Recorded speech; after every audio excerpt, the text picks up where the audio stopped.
Hello and welcome to Animation Wars, where we decide if animated movies belong on the light side of the Force or the dark side.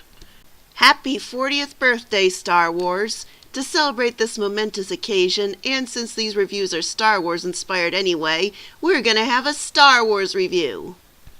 Rogue One actually wasn't the first Star Wars spin-off movie. And no, I'm not talking about those. The first theatrical Star Wars spin-off movie was the 2008 animated film Star Wars: The Clone Wars, which served as a pilot for the acclaimed TV series that followed. And yes, there were the Clone Wars shorts before that, but this show was an actual series that ran for 5 seasons, plus about half of a 6th one was made before the show was unfortunately cancelled due to Disney buying out Lucasfilm. But on the plus side, several Clone Wars characters have shown up on Star Wars Rebels. Now, let's take a little trip back in time to before the series, back when there was only a movie. Does the movie standing alone belong in the light or the dark? It's my beloved Star Wars, so of course I'm going to start with a big light side point, Ahsoka. I admit, I raised my eyebrows a bit when I heard that Anakin would be getting a Padawan in this movie. After all, Revenge of the Sith gave no indication that he'd ever had a Padawan, but I ended up eating my words because, damn it, I love Ahsoka!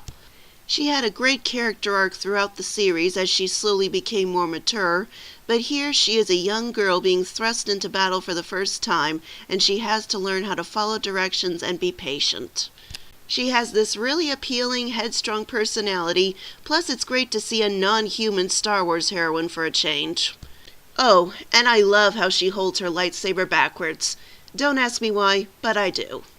She was a great addition to the cast, and she and Anakin really mixed well, leading to our next light side point, Ahsoka and Anakin's relationship.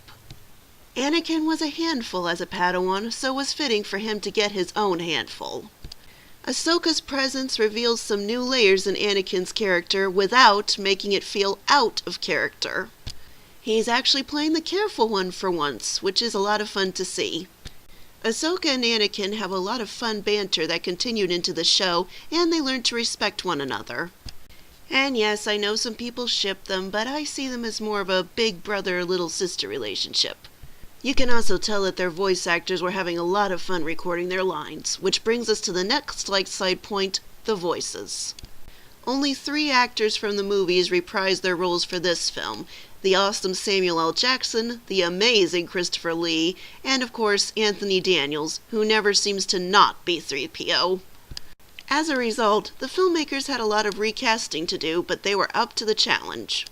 Matt Lanter has a lot of energy as Anakin, Catherine Tabor captures Padme's strength and determination, and James Arnold Taylor has a lot of fun sass as Obi-Wan.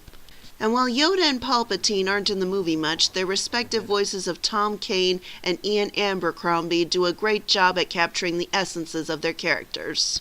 Some, but not all of these actors were reprising their roles from the Clone Wars shorts, but since those shorts weren't very dialogue heavy, it's here and in the following series where their talents really get to shine. The new characters are also very strongly voiced. Ashley Eckstein brings a lot of youthful vigor to Ahsoka, D. Bradley Baker displays his talent voicing Captain Rex and all the other clones, and Nika Futterman has a wonderful, seductive hiss as Asajj Ventress. Speaking of which, she's our next light side point. Count Dooku's dark side assassin first appeared in the Clone Wars shorts, and she seemed to die in them, but it's a good thing they brought her back because she is awesome. She's got a double-bladed lightsaber that can split in half and become 2 sabers. How cool is that? Plus, she's got a real vigor when she fights, like she completely throws herself into her rage. And while we don't learn a whole lot about her in this movie, she's still interesting enough for us to get involved in the character development she'll have in the series. And hey, we've got a female villain in a Star Wars movie long before Captain "I'll disable the shields the instant I get threatened" Phasma was a glimmer in Abrams' mind. Unfortunately, another new villain doesn't fare nearly as well, and he's a dark side point, Zero the Hutt. It takes a lot for a Star Wars character to annoy me, given that I actually like Jar Jar Binks. Yes, I said it, and I won't apologize. Shut up. However, Zero the Hutt, God, I can't stand him.